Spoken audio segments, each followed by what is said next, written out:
할렐루야. 아멘. 하나님을 찬양합니다.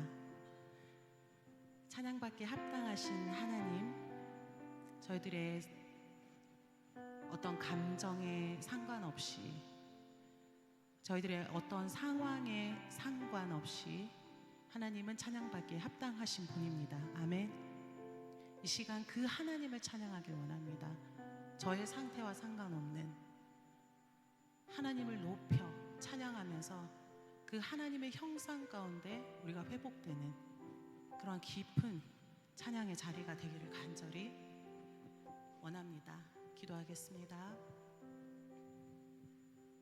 그는 그들 모두의 마음을 지으시며 그들이 하는 일을 굽어 살피시는 이로다.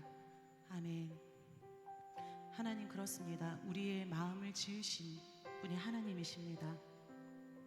우리의 하던 모든 일들을 살피고 계시는 분이 하나님이십니다.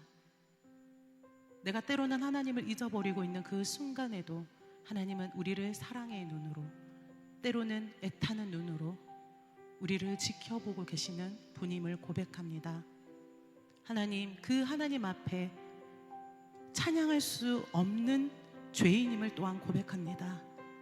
하나님의 은혜가 아니고서는 이 자리에 서서 감히 하나님을 아버지라 부르고 찬양할 수 없는 존재인데, 그 사랑으로 우리를 회복시키시고 찬양하는 자리에 앉게 하시고 서게 하신 그 하나님을 높여 찬양합니다. 이 시간 우리를 예수 그리스도의 보혈로 덮어주시고 예수님의 그 힘을 입어, 예수의 피를 힘입어, 예수의 이름을 힘입어 하나님을 찬양하게 하여 주시옵소서. 하나님을 찬양할 때 모든 어둠 떠나가게 하시고, 하나님을 찬양할 때 우리의 모든 더러운 것들이 깨끗하게 되게 하여 주시옵시고, 우리들이 회복되게 되는 역사가 있게 하여 주시옵소서. 오직 하나님만을 찬양하며 예수 그리스도 이름으로 기도합니다. 아멘. 내 안에 가장 귀한 것 무엇인가요? 예수의 이름임을 고백하기를 원합니다.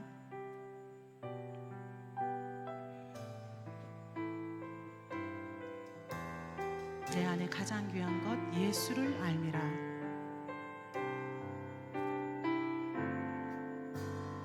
내 안에 가장 귀한 것 예수를 알미라. 아멘. 그렇습니다. 주님, 금은보다 더 귀한 것 예수를 알미라. 내 안에 다시 한 번 더.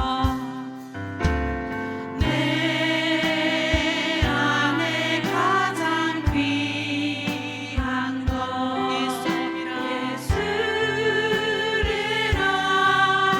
알미라. 금은보다 귀한 것, 금은보다 더 귀한 바로 예수님입니다. 예수를 알미라. 예수의 이름, 예수의 이름, 존귀한 그 이름, 예수의 이름,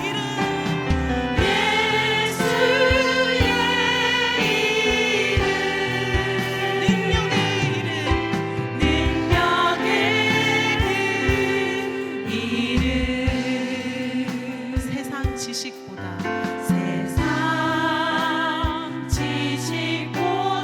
귀한 것 예수를 알미라. 내 안에 가장 귀한 것, 내 안에 가장 귀한 것 예수를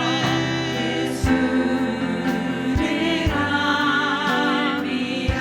한 번 더요.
나를 지으신 이가 하나님,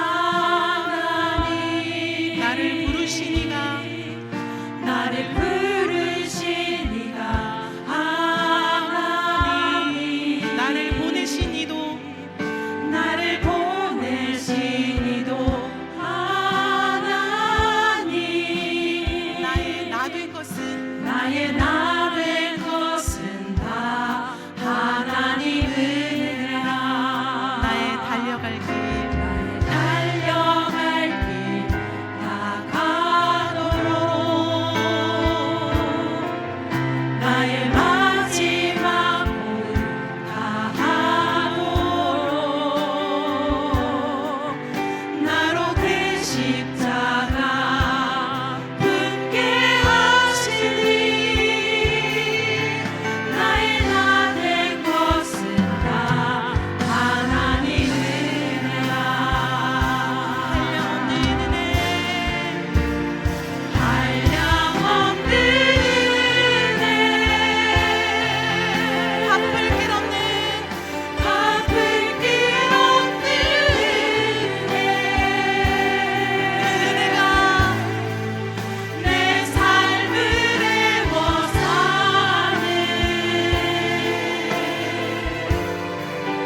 하나님의 은혜. 나 주저함없이, 나 주저함없이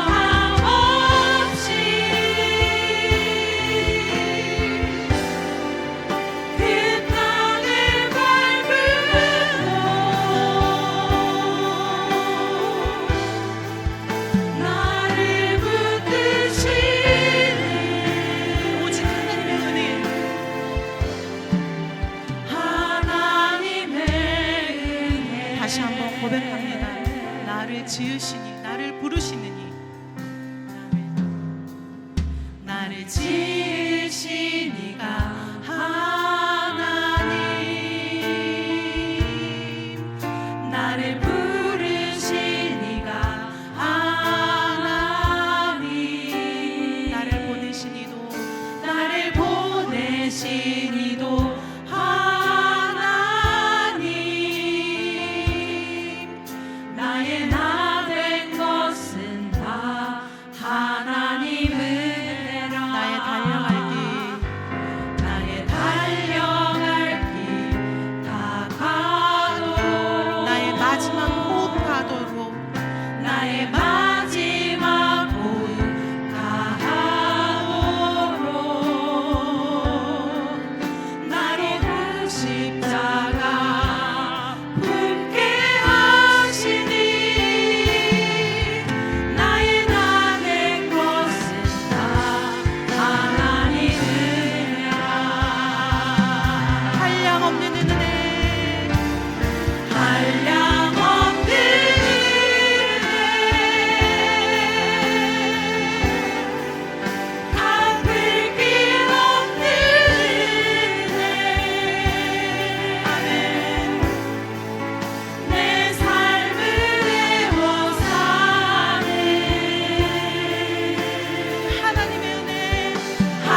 우리의 삶을 에워싸고 계시는 하나님, 하나님 나를 붙드시는 그 하나님의 은혜 때문에 살 수 있음을 고백합니다.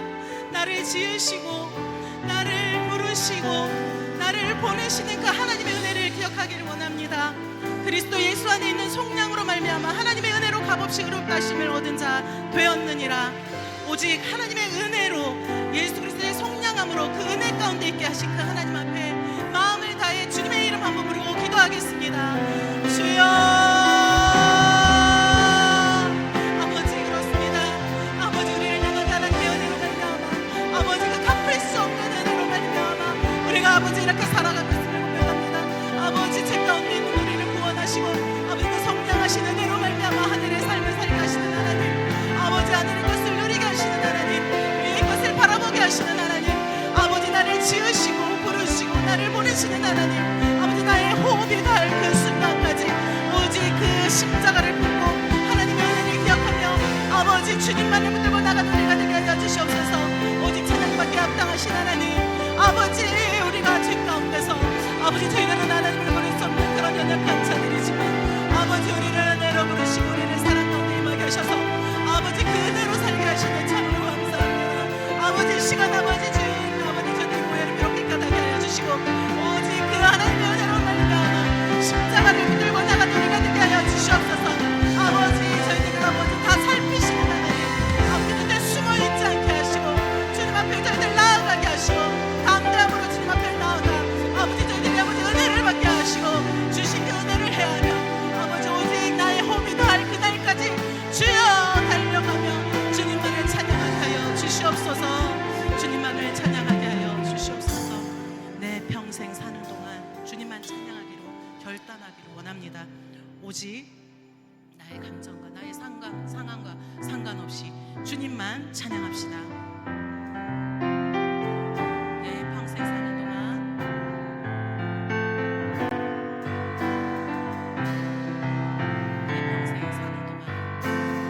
내 평생 사는 동안 주 찬양하리.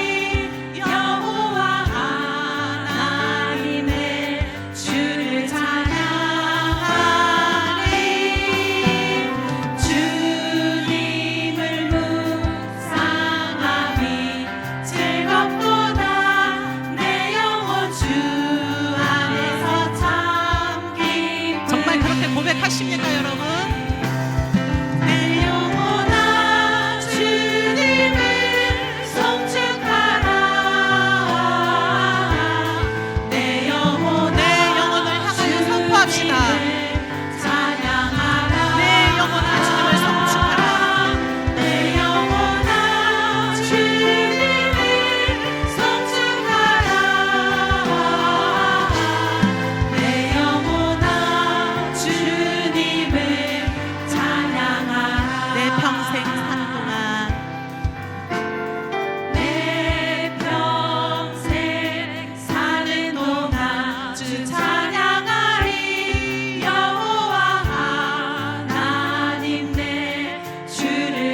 시간은요, 저희들이 옆에 분에게 이렇게 고백했으면 좋겠습니다.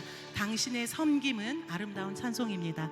네, 고백하실까요? 당신의 섬김은 아름다운 찬송입니다. 네, 당신의 헌신은, 이번에는요, 당신의 헌신은 향기로운 기도입니다. 네, 당신의 헌신은 향기로운 기도입니다. 마지막으로요, 당신을 통해서 주님의 이름이 높아질 거예요. 어렵나요? 하실 수 있으시겠죠? 당신을 통해서 주님의 이름이 높아질 거예요. 한 번만 더 시작. 당신을 통해서 주님의 이름이 높아질 거예요. 네, 우리 마지막 곡으로 축복의 사람, 서로를 향해 축복하면서 찬양하겠습니다.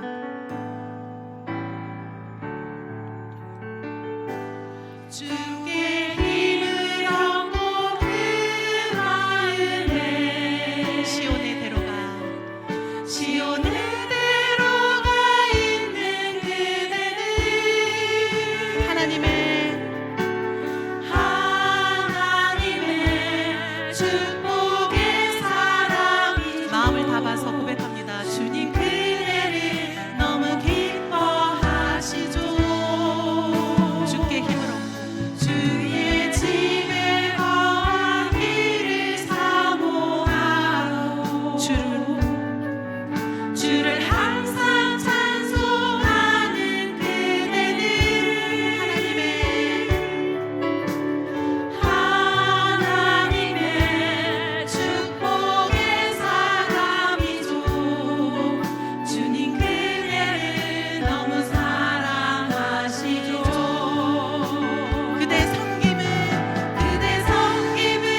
아름다운 찬송. 그대 헌신은 향기로운 기도. 그대가 밟는 땅 어디에서라도 주님의 이름 높아질 것. 그대의 섬김은 아름다운 찬송. 그대의 헌신은 향기로운 기도. 그대가 밟는 땅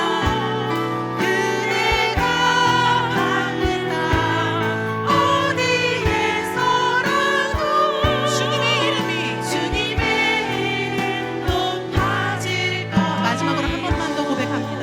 그대 섬김은 자신을 향해서도 고백합니다.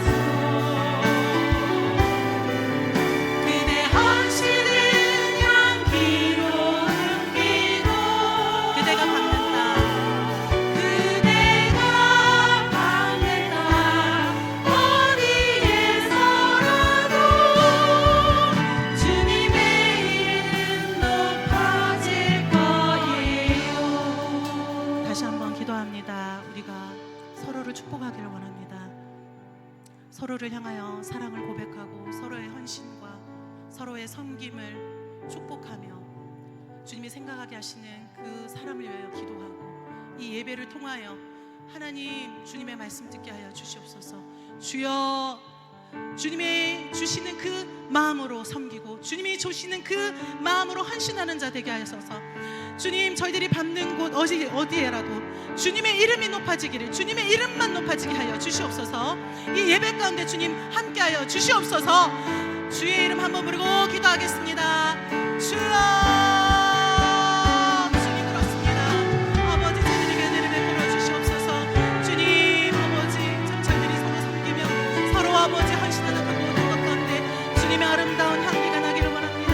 아버지, 저희들의 섬김을 통하여서 주님이 찬양 받으시고 저희들의 헌신을 통하여서 아버지 그 모든 것들이 향기로운 기도로 올라가게 하여 주시옵소서.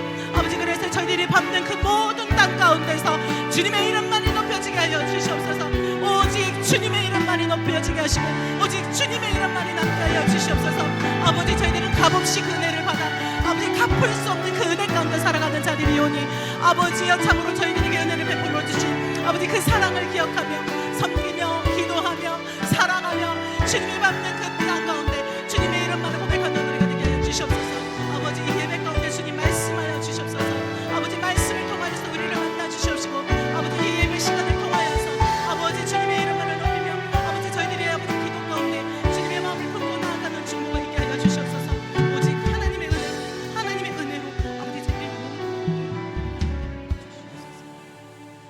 양들의 문이 되어 주셔서 오늘도 길 잃어 방황하는 자들을 찾고 계시는 하나님, 오늘 그 하나님을 만나 뵈었기를 소원하며 하나님 말씀 가운데 나아갑니다. 세상에 많은 사람들이 넓은 문, 멸망의 길로 가지만 오늘 이곳에 나온 주의 백성들은 비록 좁고 협착하나 생명의 문으로 나아가는 줄로 믿습니다. 주와 동행하는 은혜를 주시옵소서.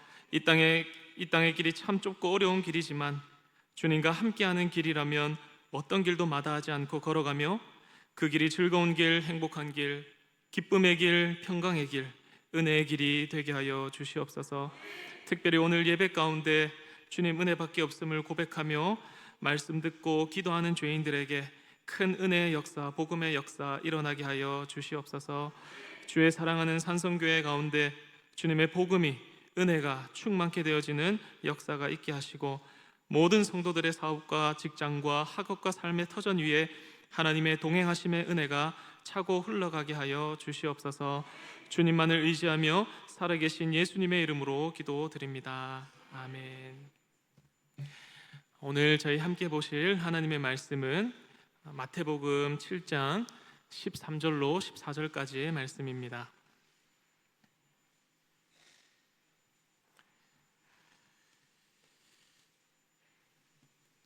마태복음 7장 13절로 14절까지의 말씀 우리 함께 합독하도록 하겠습니다. 좁은 문으로 들어가라. 멸망으로 인도하는 문은 크고 그 길이 넓어 그리로 들어가는 자가 많고 생명으로 인도하는 문은 좁고 길이 협착하여 찾는 자가 적음이라. 아멘. 혹시 우리 성도님들 오늘 오후 12시에 어떤 길을 걸어가고 계셨습니까? 네, 대부분 식사하러 가는 길이셨겠죠. 빵집에 들러서 빵을 사러 가는 길이었을 수도 있고요, 또 병원을 시간 내어서 가는 길이었을 수도 있을 것입니다. 최근에 제가 조금 은혜를 받고 있는 찬송가가 있는데요, 430장 찬송가입니다. 어떤 찬송인지 혹시 아십니까? 네, 주와 같이 길 가는 것이라고 하는 찬송입니다. 이뿐만 아니라 이제 하늘 소망, 예수의 길, 이런 찬양들을 함께 들으면서 은혜를 계속 묵상하고 받고 있는데요. 이런 것들의 공통점이 뭘까요? 이런 찬양과 또 이런 제가 물었던 질문 중에 공통점이 무엇일까요? 길이라고 하는 주제입니다. 길. 우리 성도 여러분은 길이 뭐라고 생각하십니까? 길. 그냥 일반적인 도로일 수도 있고, 또 어떤 미래, 또 방향, 또 다음 세대들이 이어가야 될 어떤 바톤, 또 여러 가지 방향성, 가치관, 세계관, 이런 것들을 다 포함하고 있다라고 우리가 볼 수 있겠습니다.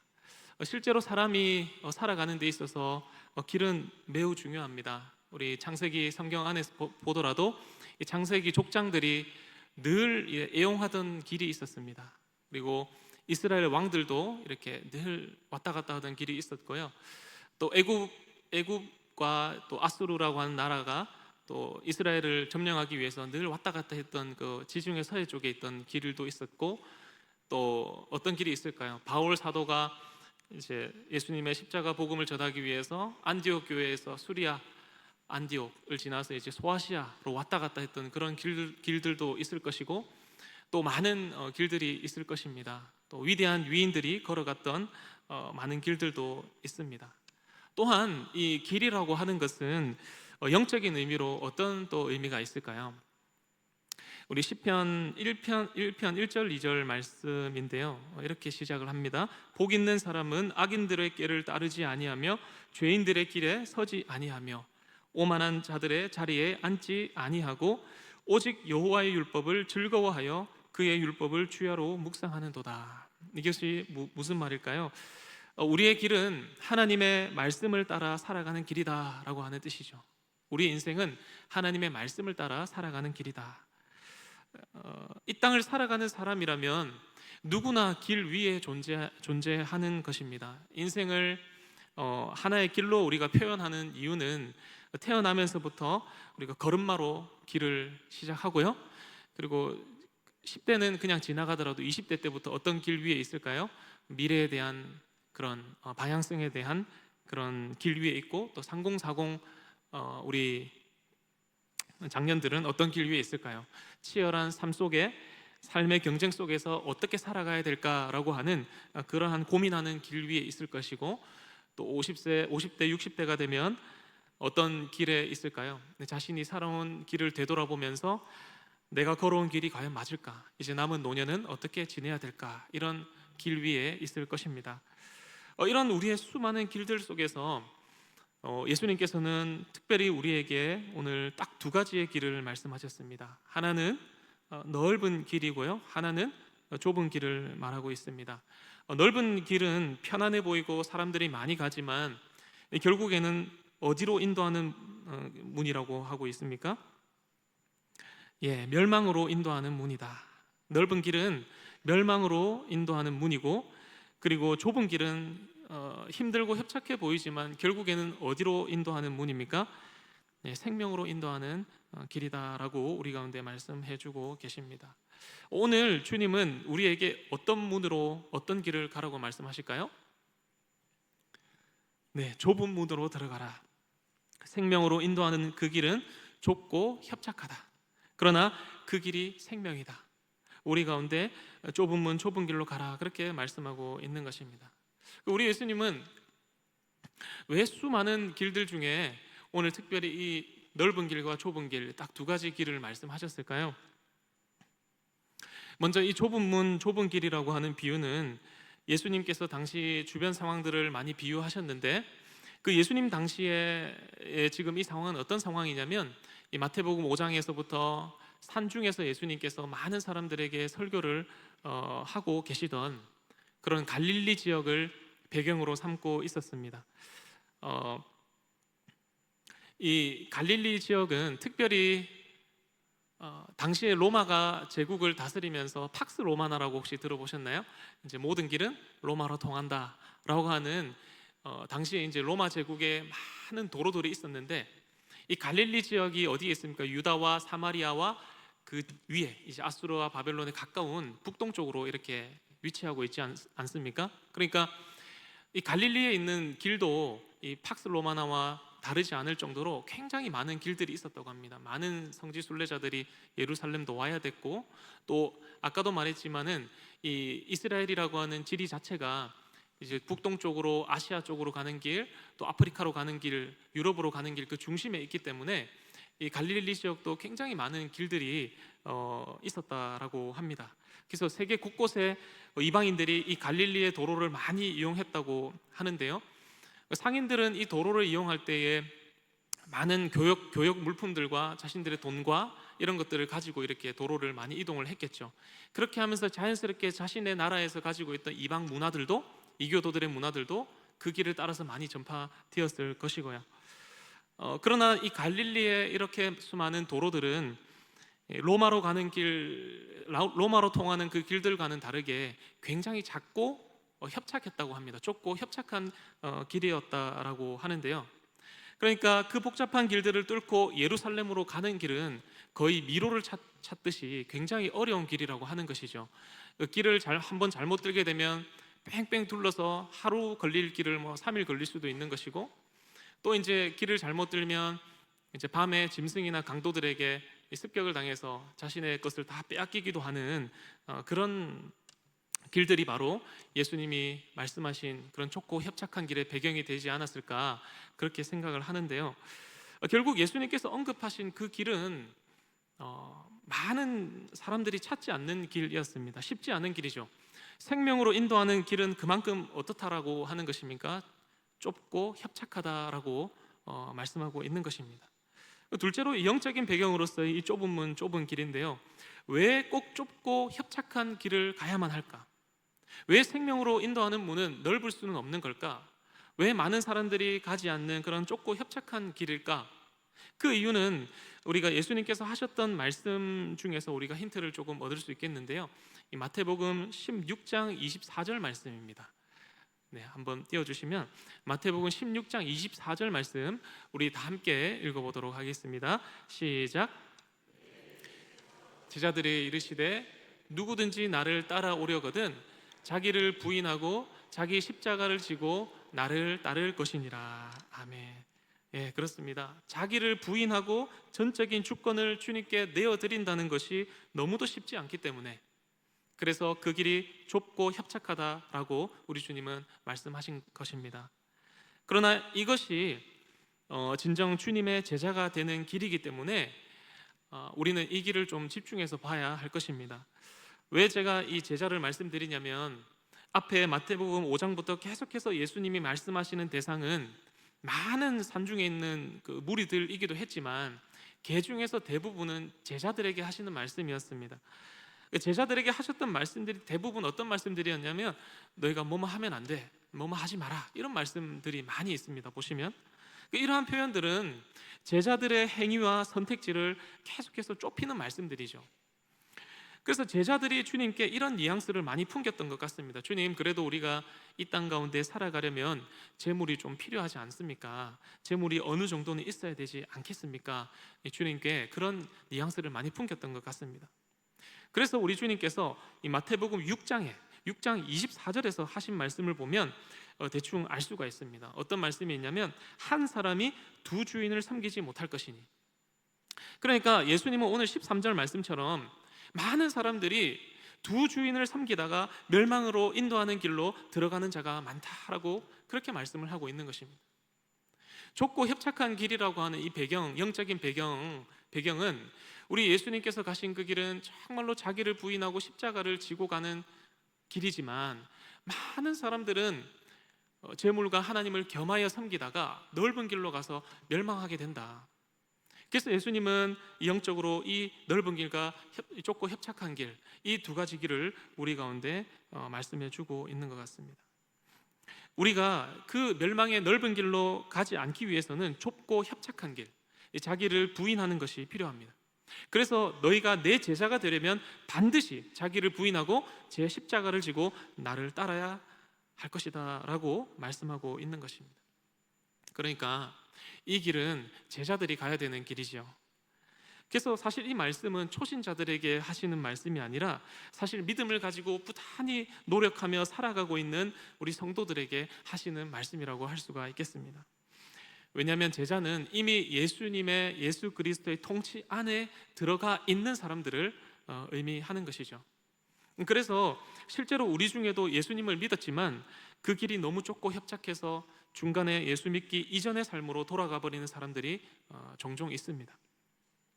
제가 이번에 성도님들께서 참 배려를 잘 해주셔서 잠시 안식의 시간을 가졌는데요, 촌놈이 어디를 가고 싶겠습니까? 사람들이 많은 서울로 갑자기 가고 싶더라고요. 그래서 제가 서울에 잠시 이렇게 주일 사역을 마치고 밤늦게 이렇게, 처제 집이 이제 경기도 광명인데 거기에 주일 사역을 마치고 밤늦게 이제 올라갔더랬습니다. 거기가 광명이다 보니까 이제 서울을 어떻게 가지 이렇게 생각을 했었는데, 다음 날 일찍 일어나서 이제 지하철을, 거기도 지하철이 있더라고요. 그래서 지하철을 타고 서울 현대미술관 경복궁 있는 데를 가고 싶어서 이제 지하철 1호선을 탔습니다. 1호선을 탔는데 광명에서 경기도에서 타는 것도 신기한데 이제 내리는 곳이 어디였을까요? 서울 한참 중심이 내리는 것이었습니다. 그래서 저는 그게 너무 신기하기도 한데, 특별히 제가 이 말씀을 준비하면서 생각이 났던 것은 아침 출근길이었으니까 사람이 어땠을까요? 굉장히 많았겠죠. 그러나 이제 사람이 많다고 해서 이제 상상을 해보면 이제 많은 사람들이 지하철 1호선을 타고 출근을 하지 않겠습니까? 사람들이 밀려 들어옵니다. 그 지하철을 타기 위해서는 그 많은 사람들이 제일 먼저 뭘 해야 될까요? 교통카드를 들고 이제 그 개찰구를 통과를 해야 합니다. 마산은 그런 게 없기 때문에 그냥 뭐 버스를 찍고 그냥 타서 앉으면 되지만, 이제 서울은 많이 다르더라고요. 줄을 서 가지고 이제 카드를 가지고 찍고 개찰구를 통과하는데, 만약에 사람이 많고 길이 좁다고 해서 그 길을 뛰어넘거나 그 개찰구 밑에를 통과하거나 그렇게 하면 될까요? 반드시 우리는 그 길을 찍고 통과해야만 된다는 것이죠. 교통카드가 없으면 들어갈 수도 없습니다. 그러면 만약에 우리가 하나님의 나라를 들어간다고 했을 때 우리의 믿음이 천국 가는 교통카드라면 이 좁은 길은 어디에 비유할 수 있을까요? 개찰구라고 할 수가 있겠지요. 반드시 통과해야 되는 이 개찰구로 우리가 비유할 수가 있겠습니다. 예수님께서 말씀하신 이 좁은 문, 좁은 길이 바로 이런 개념이 아닐까요? 넓어 보이는 세상의 길은 누구나 쉽게 뛰어넘을 수도 있고 밑으로 통과할 수도 있고 또 둘러갈 수도 있지만, 생명으로 가는 문은 예수 그리스도를 믿고 그 길을 통과해야만 들어갈 수 있다라고 하는 것이죠. 그럼 오늘날 사람들은 어떤 길을 가고 있을까요? 뭔가 진리를 추구하면서 그 길들을 앞장서 가려고 합니다. 자기 개발을 열심히 하고요, 나는 반드시 성공하겠다, 이런 자기만의 노력들을 통해서 충분히 의미 있고 만족스러운 삶을 살 수도 있지만, 그러나 대개는 실제 본인이 원하는 길을 찾아간다는 것이 굉장히 어렵습니다. 그래서 모두가 다 편한 길만을 추구하기 때문이죠. 그 모습과 모양은 달라도 하나같이 공통된 것은 내가 남들보다 더 편하게 살 것인가, 어떻게 남들보다 더 편하게 살 것인가에 초점이 많이 맞춰져 있다라고 하는 것입니다. 그런데 왜 예수님이 말씀하신 이 좁은 길은 가지 않으려고 할까요? 왜 많은 사람들은 예수님께서 생명의 문으로 인도하는 길은 바로 이 길이야, 우리 가운데 이렇게 친절하게 말씀하고 있음에도 불구하고 왜 많은 사람들은 이 길을 선택하지 않을까요? 그 이유는 예수님이 예수 그리스도가 아니어도 된다라고 하는 그런 대체품들, 대체제들, 대체할 수 있는 것들이 너무나도 풍족하기 때문입니다. 돈을 많이 벌어서 일찍 퇴근을 해서 자신의 취미생활, 건강생활, 문화생활 등으로 이 삶의 공허함을 잠시 메울 수 있습니다. 그러다 보니까 예수님이 말씀하신 굳이 자기를 부인하는, 굳이 좁은 문을 찾지 않는 것이죠. 그래서 이러한 삶이 멋있어 보이고 나만 이렇게 살아도 될까라고 하는 생각 때문에 교회를 다니고 있는 청년들도 이제 대학교를 가고 또 청년이 되면 교회를 떠나기가 부지기수입니다. 왜 그럴까요? 세상이 교회를 신뢰하지 않고 물질주의 세속화가 교회 안에 들어온 것도 있지만 무엇보다도 예수 그리스도를 유일한 길로 붙잡지 못했다는 것입니다. 어릴 때부터 예수 그리스도를 유일한 길로 붙잡지 못했기 때문에 그런 많은 청년들과 많은 성도들이 다시 그 길을 되돌아 간다라고 하는 것이죠. 예수 그리스도는 요한복음 14장 6절에 이렇게 말씀합니다. 내가 길이요 진리요 생명이니 나로 말미암지 않고는 아버지께로 올 자가 없느니라. 예수님께서 이렇게 말씀을 하셨음에도 불구하고 우리는 종종 다른 길들을 찾고 있습니다. 어떻게 하면 잘 살 수 있을까? 어떻게 하면 편안할 수 있을까? 그러나 이러한 길은 너무나도 많은 사람들이 찾는다라고 하는 것이 바로 우리 예수님께서 말씀하신 넓은 길입니다. 사실 더 심각한 문제는 인간이 죄로 인해 하나님과 단절되었음을 많은 사람들이 그저 연례 행사처럼 여기면서 가볍게 생각한다는 것이 가장 큰 문제라고 할 수가 있을 것입니다. 그러니까 죄를 도덕적인 실수나 어떤 개인의 문제로 치부해 버리는 것이죠. 그러니까 윤리적인 범죄함으로 우리가 생각한다고 할까요? 너무 별것 아닌 것처럼 죄라고 하는 것이, 하나님의 죄에 대한 심판을 받는다라고 하는 것이 너무나도 가볍게 여겨지는 그러한 시대를 우리가 살고 있는데요. 이런 문제점들이 어떤 심각한 문제를 가져올까요? 하나님의 무서운 죄 진노로 인한 심판이라고 하는 이 죄의식이 사라지고 있는데, 이것이 자꾸 사라지다 보니까 자신이 어느 길로 가고 있는지를 계속해서 망각하게 된다는 것입니다. 내가 지금 살아가고 있는 길이 멸망길로 가고 있는 것인가, 가고 있는지를 계속해서 망각하며 살아가게 된다는 것이죠. 죄와 하나님의 진노와 지옥이라고 하는 실제적이고 그리고 굉장히 원색적이면서도 본질적인 이러한 말씀이 점점 사라지면서 이 사람들은 점점 세상의 대안들을 찾기 시작합니다.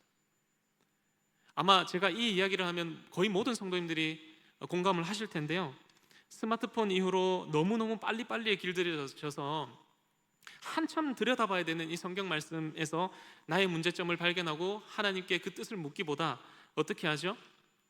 AI에 길들여지면서 자신의 문제를 이 성경 말씀 속에서 깊이 찾아내고 하나님께 묻기보다 그냥 그것을 10초, 20초 만에 AI에게 그냥 곧바로 물어보기 시작했다라고 하는 것입니다.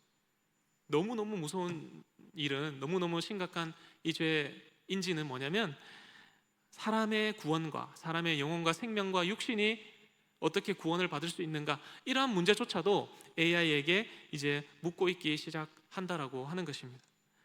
그러나 주님이 말씀하신 넓은 길은 멸망의 길입니다. 대신 좁은 길은 아주 시간이 오래 걸린다는 특징이 있습니다. 그러니까 주님께서 말씀하신 이 땅에서의 긴 성화의 길, 이 좁은 문을 감당하기를 이제 점점 더 어려워하게 되는 것입니다. 그 즉시 찾아서 해결을 하지 않으면 견디지 못하는 다른 세대들이 이러한 특징을 가지고 있습니다. 쉽지 않죠. 그래서 인간이 왜 죄인일 수밖에 없는지, 왜 죄인은 하나님의 은혜밖에는 도무지 살아갈 방법이 없는지를 우리는 좁은 길을 가면서 배우기도 하고 가르치기도 해야 된다라고 하는 것입니다. 즉 예수님을 따른다라고 하는 것은 기다림과 인내와 또 자기 부인과 이러한 것들을 전제로 하는 것입니다. 사실 역사적으로 이미 이 인간의 이러한 본성은 이스라엘 가운데 나타났습니다. 우리가 그 말씀들을 계속 보면서도 자꾸 까먹고 있는데요, 제가 오늘 세 가지만 말씀드려보고자 합니다.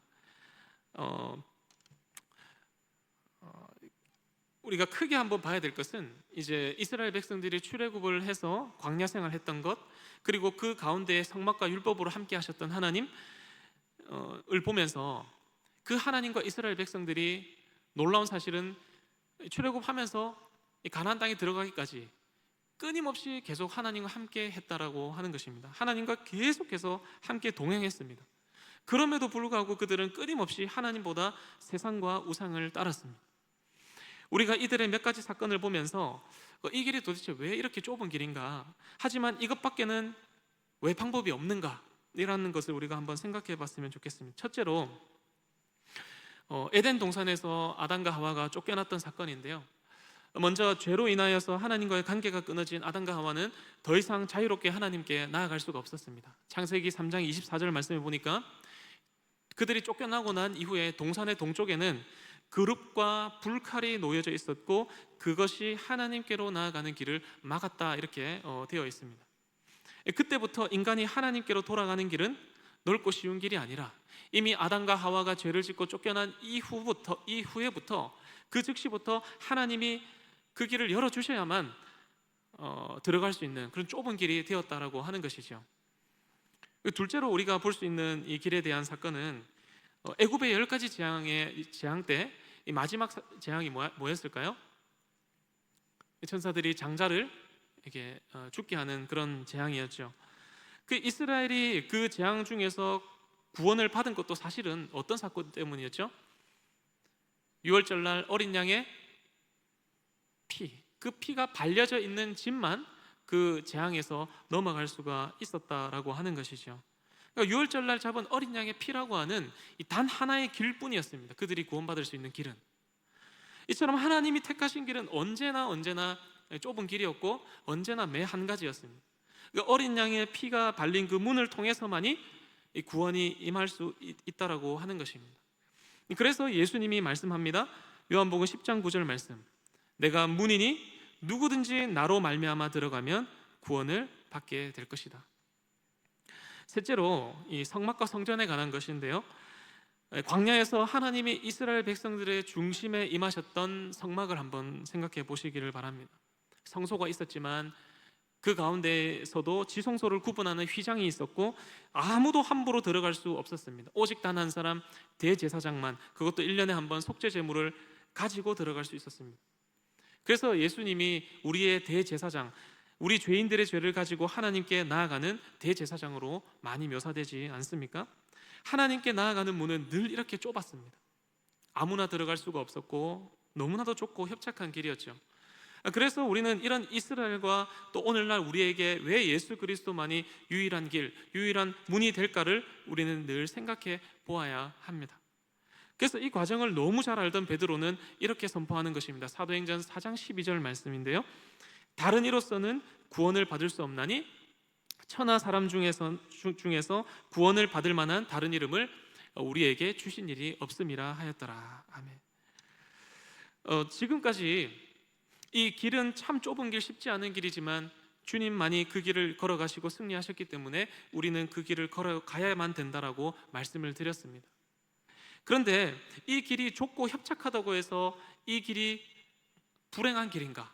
하나님은 또 그렇게 우리 가운데 말씀하시지는 않았습니다. 너희가 이 좁고 협착한 길을 걸어가기 때문에 너희 인생은 참 불쌍한 인생이야, 그렇게 우리 가운데 말씀하시지 않았다라고 하는 것이죠.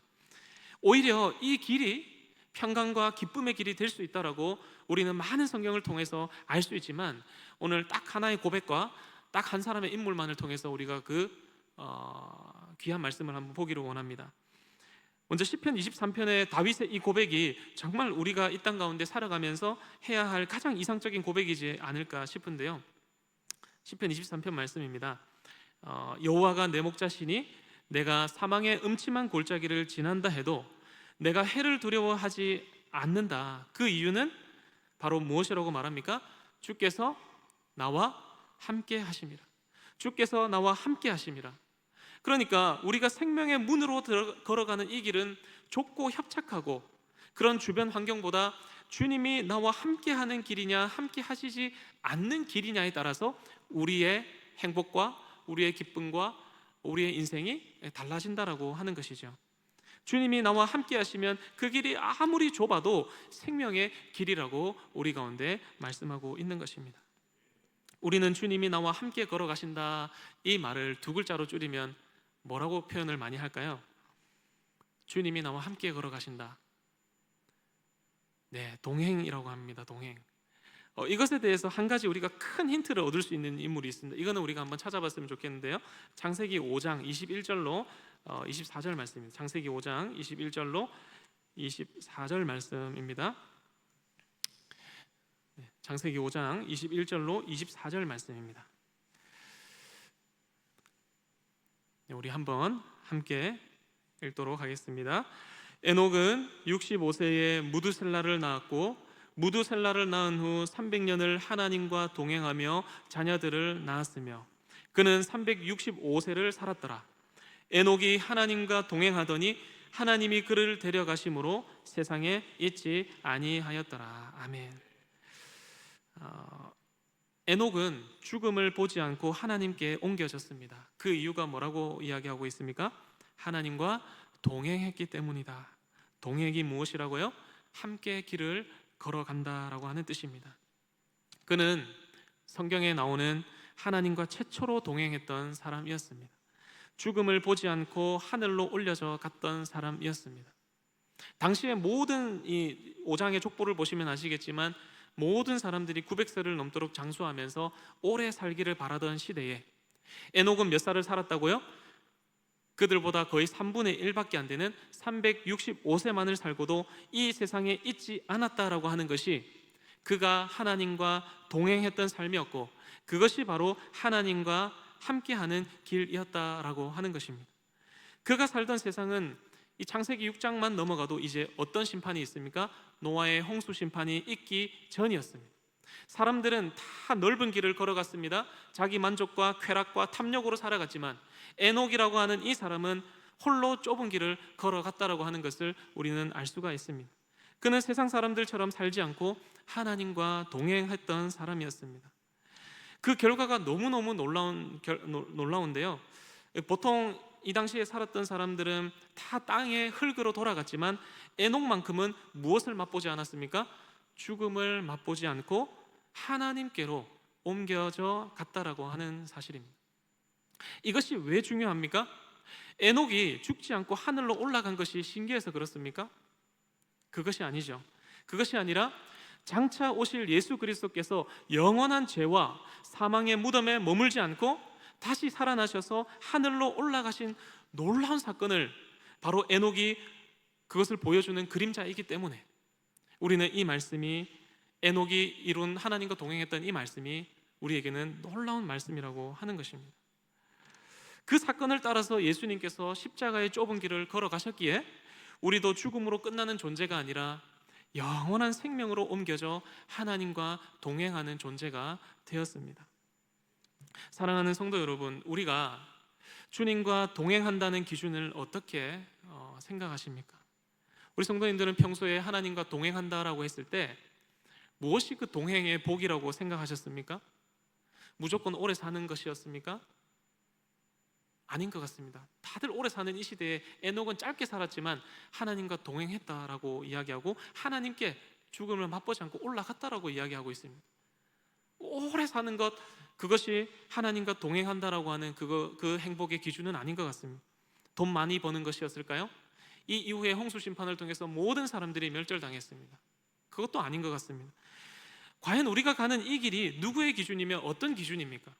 히브리서 기자는 에녹의 동행함을 믿음이라고 표현했고, 하나님은 그런 에녹을 어떻게 하셨다라고 말씀하고 있냐면 히브리서 11장 5절 말씀입니다. 우리 다 한번 읽어보겠습니다. 믿음으로 에녹은 죽음을 보지 않고 옮겨졌으니 하나님이 그를 옮기심으로 다시 보이지 아니하였느니라. 그는 옮겨지기 전에 하나님을 기쁘시게 하는 자라 하는 증거를 받았느니라. 아멘. 그는 하늘로 옮겨지기 전에 바로 하나님을 기쁘시게 하는 자였다라고 말씀합니다. 그러니까 동행, 하나님과 함께 걸어간다는 것은 하나님을 기쁘시게 한다는 뜻입니다.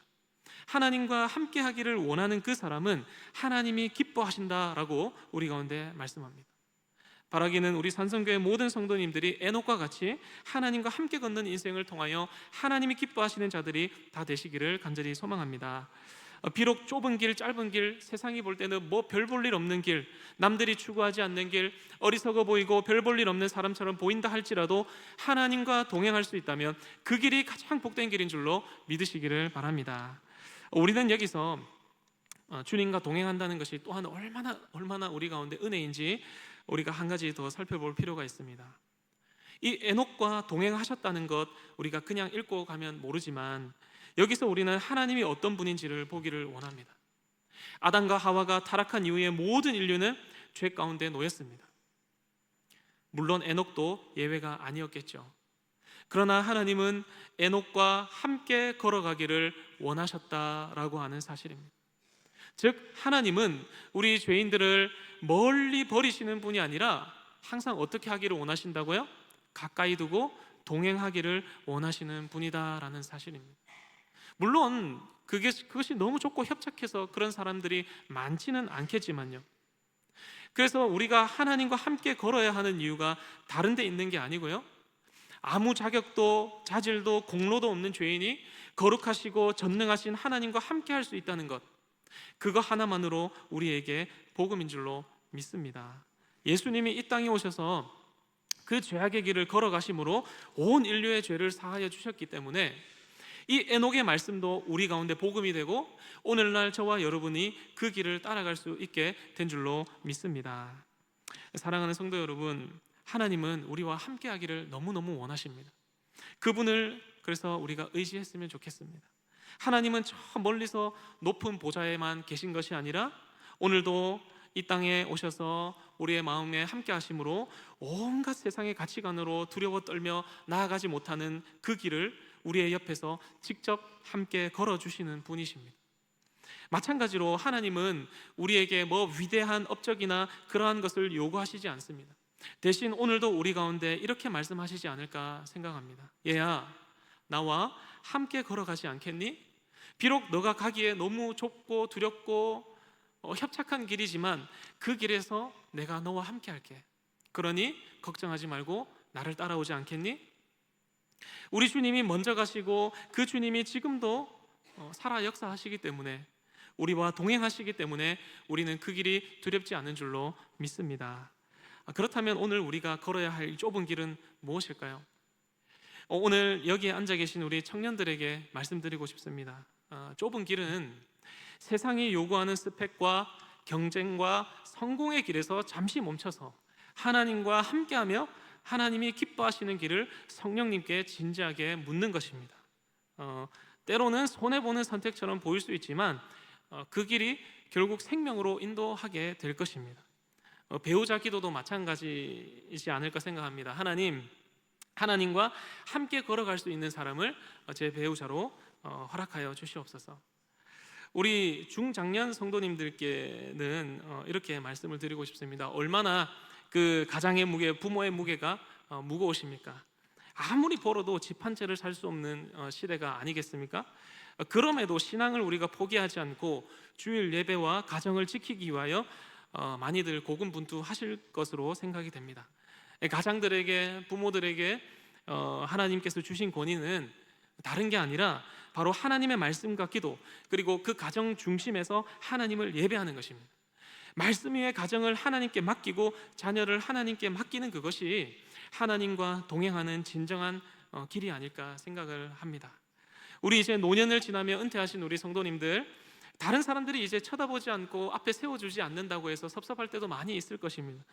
그러나 여기까지 나를 인도하셨던 그 길들을 하나님 앞에서 한번 다시 상기해보고 되돌아보면서 인생의 마지막 발자국까지 내가 하나님과 동행하겠다 결단하시는 그런 복된 신앙의 고백들이 있었으면 좋겠습니다. 사랑하는 우리 모든 성도 여러분, 에녹은 세상의 기준으로 성공한 사람으로 기록되지 않았습니다. 오직 딱 한 줄이었습니다. 무슨 말씀이었죠? 그는 하나님과 동행했다. 이 한 문장으로 그의 인생이 모든 것이 정리되었습니다. 사랑하는 우리 성도 여러분, 우리가 죽을 때에 사람들은 우리를 어떻게 기억할까요?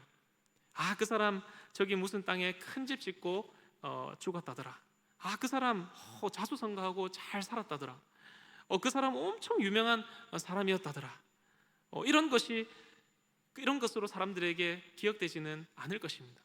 본질적인 가치를 아는 사람들에게는 이런 것이 영원한 생명으로 이어지지는 않을 것입니다. 그러나 하나님 앞에서 단 한 줄, 그는 하나님과 늘 함께 동행했고 그는 하나님과 함께하기를 즐겨했다, 이것을 남길 수 있는 성도라면 많은 사람들은 그 사람들을 기억하게 될 것입니다. 그 한 문장이면 우리 가운데 충분하지 않을까요? 그것이 곧 좁은 길을 걷는 삶이요 가장 복된 인생이 아닐까 생각을 합니다. 우리 성도님도 오늘 말씀을 조금이라도 보면서 과연 그 좁고 협착한 길이 우리가 살아가는 그 인생길 가운데 정말 불행한 길일까요? 정말 그것이 안타까운 길이라고 생각이 되십니까? 바라기는 저와 여러분 모두가 하나님과 동행하여서 이런 복된 길 되시기를 간절히 소망합니다. 말씀을 좀 맺겠는데요. 그러므로 사랑하는 우리 성도 여러분, 그 길 끝에 있는 하나님의 나라는 단순히 우리가 좀 봐서 알겠지만 죽은 후에 그냥 천국에 들어간다, 이런 개념이 아닙니다. 그냥 단순히 예수님을 믿고 그냥 천국에 들어간다, 이런 개념이 아닙니다. 하나님의 나라는 하나님과 영원히 함께하는 나라입니다. 하나님과 영원히 동행하는 나라입니다. 그것이 하나님의 나라라고 하는 것입니다. 예수님은 자신의 죄가 하나도 없으셨지만 인류의 고난과 죽음을 위해서 대신 십자가의 좁은 길을 걸어가셨습니다. 그가 걸어가신 그 길 때문에 우리에게는 생명의 문이 되었습니다. 복음의 길이 열렸습니다. 아무나 갈 수는 없지만 누구에게나 그 길이 열렸다라고 하는 것입니다. 바라기는 오늘 에녹처럼 하나님과 동행하여 하나님이 기뻐하시는 인생길, 가장 복된 길 걸어가시는 우리 모든 성도님들 되시기를 예수 그리스도의 이름으로 간절히 축원합니다. 이 시간 우리 다 함께 우리 찬양하면서 기도했으면 좋겠는데요.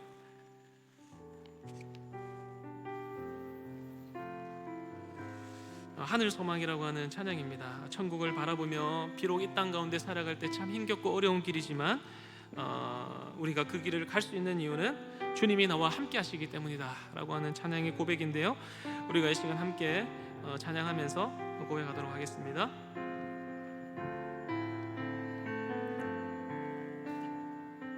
나 지금은 비록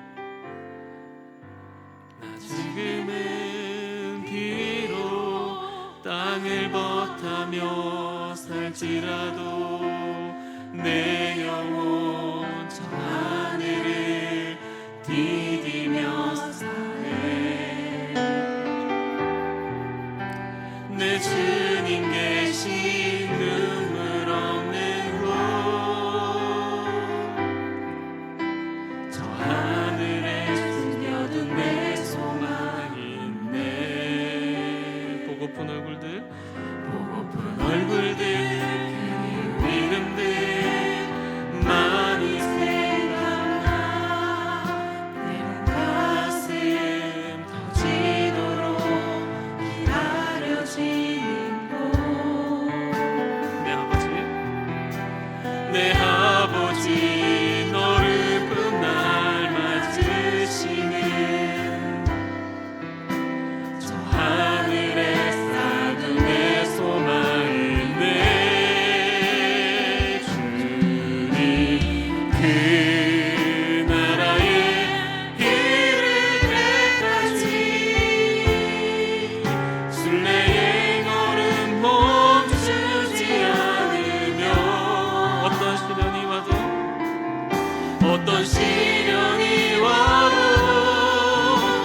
나 두렵지 않네. 주와 함께 걷는 이 길에. 다시 한 번 더. 나 지금은 비록 땅을 버타며 살지라도 내 영혼 저 하늘을 디디며 사네. 내 주님 계신 눈물 없는 곳, 저 하늘에 숨겨둔 내 소망이 있네. 보고픈 얼굴들, 그리운 이름들 많이 생각나. 때론 가슴 터지도록 기다려지는 곳. 내 아버지 너른 품 날 맞으시는 저 하늘에 쌓은 내 소망인데, 주님 그 나라에 이를 때까지 순례의 걸음 멈추지 않으며, 어떤 시련이 와도 나 두렵지 않네. 주와 함께 걷는 이 주님 그 나라에 이를 때까지, 주님 그 나라에 이를 때까지 순례의 걸음 멈추지 않으며, 어떤 시련이 와도 나 두렵지 않네. 주와 함께 걷는 이 길, 주와 함께 걷는 이 길에, 주와 함께 걷는 이 길에. 하나님, 저희는 살 길이 없는 죄인입니다. 주님이 우리를 위해 지신 그 십자가, 그 길이 아니었다면 우리에게는 단 하나의 소망도 없었을 것입니다. 이제는 사람들이 비웃어도, 세상이 나를 미워해도 외면해도 주님이 나와 함께 하시기에 이 좁은 길을 기꺼이 걸어가겠습니다. 주님, 우리를 생명의 문으로 인도하여 주시옵소서. 내 가정과 일터와 교회가 오직 주님만 따라가게 하여 주시옵소서. 주님이 우리를 위하여 좁은 길을 걸으시고 십자가를 지시고 생명의 문이 되어주셨기에 이제 우리의 삶이 더 이상 세상의 넓은 길을 따르지 않게 하여 주시옵소서. 비록 좁고 협착한 길이 오나 주님과 함께하고 주님과 동행하는 길이라면 내가 기꺼이 십자가의 길, 생명의 길을 기쁨으로 걷게 하여 주시옵소서. 이 시간 함께 주여 간절히 한번 찾고 깊이 기도하며 나아가도록 하겠습니다. 주여, 하나님 아버지, 은혜를 감사합니다. 우리가 살아온 이 인생길이 어떤 길인지 잘 되돌아보며 앞으로 하나님과 동행하는 길이 어떤 길인지 잘 생각하며 나아가게 하여 주시옵소서. 하나님, 비록 이 땅의 삶이 어렵고 고단하고 지치고 때로는 포기하고 싶고 때로는 정말 모든 것을 내려놓고 싶을 때에도 하나님, 그럼에도 그때에도 우리 하나님, 우리와 함께하기를 원하시는 하나님이신 줄로 믿습니다. 하나님, 우리와 동행하여 주시옵소서. 하나님과 함께하기를 원합니다. 이 죄인들이 하나님과 함께하기를 원합니다. 그 길을 열어주신 우리의 유일한 길이요 진리요 생명이라고 하신 그 하나님, 나의 문을, 양의 문을, 생명의 문을 통하지 않고는 구원을 받을 수 없다라고 하신 그 하나님, 우리가 비록 어렵고 힘든 길이지만 제자로서의 주님 나를 부인하고 주님의 십자가를 지고 걸어가는 이 길이 비록 좁고 협착하지만 하나님, 우리의 길 가운데 가장 행복하고 가장 아름답고 가장 기쁜 길이 되기를 소원하오니 하나님, 우리의 길 가운데 함께하여 주시옵소서. 하나님, 도와주시옵소서. 하나님, 함께하여 주시옵소서. 우리의 교회가, 우리의 가정과 우리의 나라와 우리의 개인이 하나님만을 붙들고 살아갈 수 있는 귀하고 복된 주님의 자녀들이 다 되게 하여 주시옵소서.